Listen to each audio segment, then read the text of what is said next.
You've worked hard your entire life, saved where you could, made smart decisions. Yet somehow, when it comes to negotiating, whether it's buying a car, selling your house, or even discussing salary, you walk away feeling like you left money on the table. Here's what nobody tells you. The person who speaks first almost always wins. Not because they're smarter, not because they're more experienced, but because they understand something called anchoring. And today, I'm going to show you exactly how this works. Back in 1974, two psychologists named Tversky and Kahneman conducted a fascinating experiment at the University of Oregon. They brought in students, spun a rigged wheel of fortune. The wheel only landed on two numbers, 10 or 65, nothing else. Then they asked a simple question: what percentage of African countries are in the United Nations? Now here's where it gets interesting. The students who saw 10 on the wheel guessed around 25%. Those who saw 65, they guessed 45%. Same question, completely different answers. The wheel had nothing to do with African nations. Everyone knew this, yet that random number pulled every single estimate toward it like gravity. This isn't just some psychology lab trick.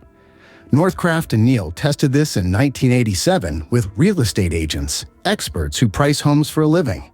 They showed them identical houses, but gave different listing prices. The experts swore the anchor didn't affect them. They were wrong. Their valuations moved significantly based on those initial numbers. Even professionals with decades of experience couldn't escape it. Your brain does this automatically. It happens outside conscious awareness. Once that first number hits your ears, your mind starts building a case around it. Psychologists call this selective accessibility. You begin searching for reasons that number makes sense. You downplay contradictory information. You adjust from that anchor, sure, but never enough. Research from the program on negotiation at Harvard Law School confirms what happens next. That initial offer, no matter how arbitrary, steers the entire discussion in its direction. Subsequent offers get evaluated against this baseline, even when you recognize it's unreasonable. The gravitational pull remains. Think about the last major purchase you made. Who mentioned the first number? If it wasn't you, you've already lost ground. Because every counteroffer you make is subconsciously tethered to their anchor. You're playing their game on their field. Here's the brutal truth about financial independence. After 50, every dollar you overpay is a dollar that can't compound for your retirement. At this stage of life, you don't have 40 years to recover from bad deals. You need every negotiation to work in your favor. So let's talk about how you actually use this. The first thing you need to understand, and this is critical, is that setting the anchor means doing your homework before the conversation even starts. Research from multiple peer-reviewed studies shows that preparation is the only antidote to anchoring bias. Without it, any number thrown at you feels legitimate. Before you walk into any negotiation, you need 3 numbers in your head: your target, your ambitious stretch, your absolute walkaway point. These aren't guesses. They're researched positions based on comparable data. Check recent sales. Look at industry standards. Talk to people who've done similar deals. Let's say you're selling your car. Fair market value sits around $5,000. Most people would start there. That's a mistake.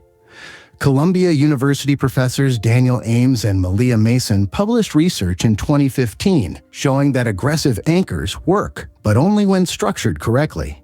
They found that what they call bolstering range offers outperform single numbers. Here's what that means practically. Instead of saying, "I want 7,000, you say, "I'm looking at somewhere between 6,500 and 7,500. Notice what happens. That range stretches beyond your target but signals flexibility. Buyers who received bolstering ranges made greater concessions than those who received single figures. They assumed the seller had a higher bottom line. But you can't just throw out any range. It needs to feel defensible. That's where your research comes in. You need to be able to say, based on comparable sales in the area, or given the current market conditions. Anchors backed by objective standards carry weight. Arbitrary numbers get dismissed. Now here's the second part that most people miss entirely. Timing matters more than the number itself. Research consistently shows that the person who anchors first controls the zone of agreement, the range where both parties might settle. Wait too long, and their anchor sets the boundaries. But here's where it gets tactical. You don't want to blurt out your number in the first 30 seconds. That makes you look desperate. Instead, you establish context first. I've researched recent comparable sales. I've looked at industry benchmarks. I've spoken with several experts. This builds credibility before your anchor drops. Then you state your position firmly but not aggressively. Based on that research, I'm looking at this range. Notice the word looking. It implies you've done work. You're not guessing. You're presenting findings. The third element, and this is where most negotiations get won or lost, is how you respond when they counter. Because they will counter. That's inevitable. The key is not to adjust immediately. When you adjust too quickly, you signal your anchor was inflated. Instead, you ask questions. What comparable data are you using? Can you walk me through how you arrived at that number? This does two things. First, it makes them justify their position. Most people can't. They're anchoring based on what they hope to pay, not objective reality. Second, it gives you time to think. Remember, adjustments from anchors are typically insufficient. By slowing down the conversation, you avoid making hasty concessions. Legal professionals who specialize in negotiations report that delayed responses aren't just acceptable, they're strategic. Being proactive in establishing an anchor is critical, but so is being deliberate in any adjustments you make from that anchor. Let me give you a real-world example. Imagine you're negotiating the sale of your home. You've done research. Comparable homes sold for between $400,000 and $450,000. Your home has some upgrades. You decide your target is $475,000. Here's how most people handle it. They list at $475,000. The first buyer offers $425,000. They counter at $460,000. The buyer comes up to $440,000. They settle at $450,000. They just left $25,000 on the table. Now here's how you should handle it. You list at $525,000. Before anyone panics at that number, you have your justification ready. Recent upgrades valued at $30,000. Premium location. Low inventory in the neighborhood. You've created a bolstering range in your head, $515,000 to $535,000. The first buyer offers $475,000. You don't immediately counter. Instead, you say, "I appreciate the offer. Can you help me understand how you arrived at that valuation?" They can't give a great answer because they were just anchoring low. You respond based on recent comparable sales and the documented improvements. I'm looking at a range between $515,000 and $535,000. Notice what happened. Their anchor didn't stick. You re-anchored. Even if you eventually settle at $490,000, you've gained $40,000 over the previous scenario. Same house, different strategy. But here's what separates people who occasionally use this technique from people who systematically build wealth through better negotiations. The winners automate it. They create systems so they never walk into a high-pressure situation unprepared. This is where most people fail. They learn about anchoring, they use it once or twice, then life gets busy. They forget to do the research. They walk into the next negotiation unprepared. The other person anchors first. They lose again. So here's your automation system. It's a pre-written email template that you adapt for any major negotiation. Think of it as your anchoring insurance policy. The template has 3 parts.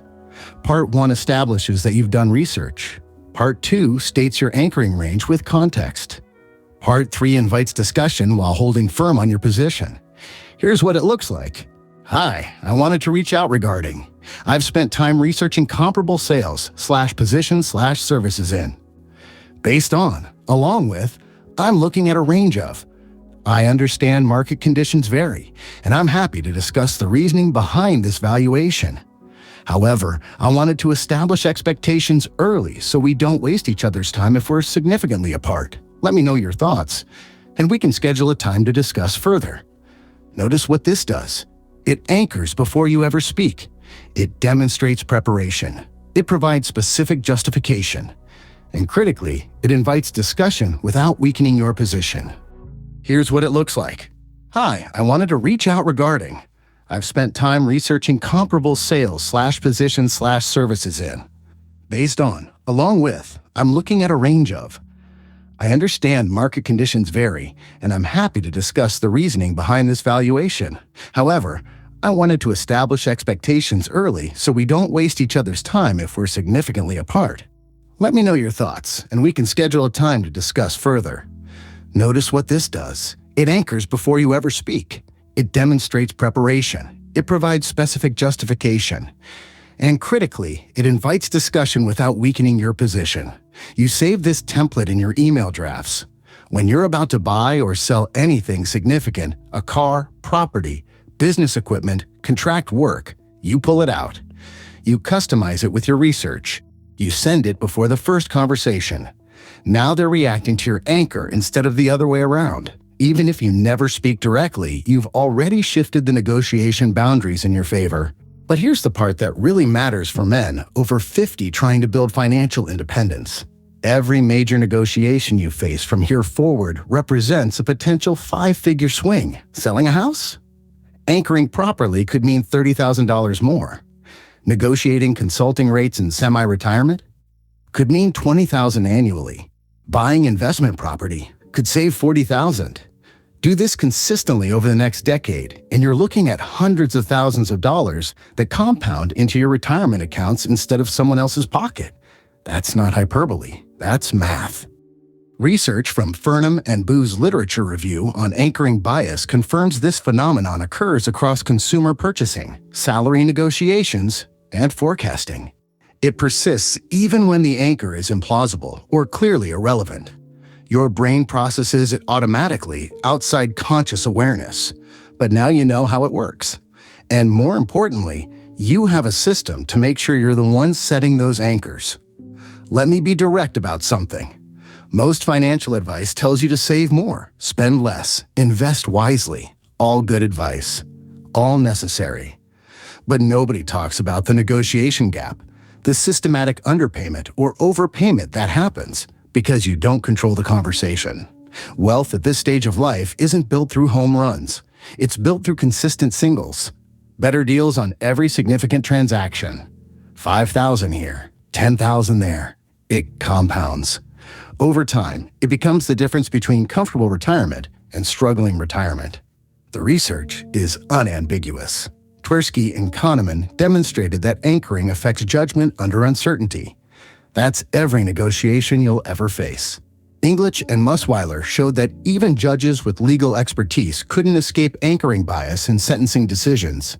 If trained legal professionals can't avoid it, you can bet salespeople and buyers can't either. This means the playing field is actually level. You're not up against sophisticated negotiators with secret weapons.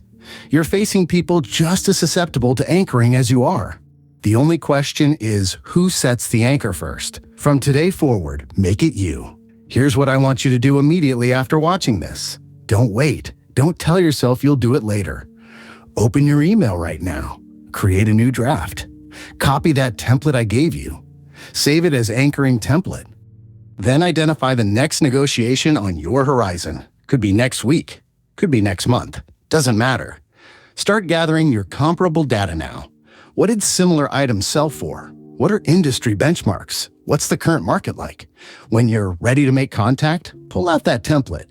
Customize it with your research. Send it before the first conversation. Watch what happens. You'll notice something immediately. The other person responds differently when you've already anchored. They're more cautious, more respectful of your position, because you've demonstrated that you're not guessing. You've done your homework. And here's the beautiful part. Once you do this successfully once, it becomes natural. You start thinking in terms of anchors automatically. You research before every significant transaction. You set your ranges strategically. You adjust deliberately instead of reactively. This becomes your wealth building system, not fancy investment strategies, not high-risk ventures, just consistently better outcomes on every major transaction over the next 10, 15, 20 years. Now I know what some of you are thinking. This sounds manipulative. Let me address that directly. Anchoring isn't manipulation. It's information management. Every negotiation starts somewhere. Either you provide that starting point based on research and fair market value, or they provide it based on their desired outcome. You're not lying. You're not deceiving. You're stating a researched position and providing justification. That's not only ethical, it's responsible. Because the alternative is letting someone else's anchor determine your financial future. And let's be honest about what's really at stake here. You've spent decades building a career. You've accumulated assets. You're approaching or in retirement. Every decision from here forward affects your remaining earning years and your legacy. Can you afford to keep overpaying? Can you afford to keep underasking? Can you afford to walk away from negotiations leaving money on the table? I don't think you can. Not if you're serious about financial independence. So here's my challenge to you. Use this technique in the next 30 days. Find one negotiation. Apply this system. Document the result. Then come back and tell me whether anchoring works. I'm confident you'll see immediate results. But more importantly, you'll build a habit that serves you for life. Remember, wealth isn't about earning more necessarily. It's about keeping more of what you earn and getting more value from what you spend. Anchoring helps you do both. If you found this valuable, I need you to do two things. First, hit that subscribe button and turn on notifications. I publish one financial strategy every week that could save or make you thousands. Don't miss them. Second, share this with someone you know who's approaching retirement and still making financial decisions the old way. They need this information as much as you did. Because here's the thing about anchoring. It works whether you know about it or not. The question isn't whether someone's using this technique in your negotiations. The question is whether it's you or the other person. From today forward, make it you. I'll see you in the next video where we're breaking down the psychology of compound interest and why most retirement calculators are lying to you. That's going to fundamentally change how you think about money after 50. Until then, start anchoring. Start winning. Start keeping more of your wealth where it belongs, in your accounts, not someone else's.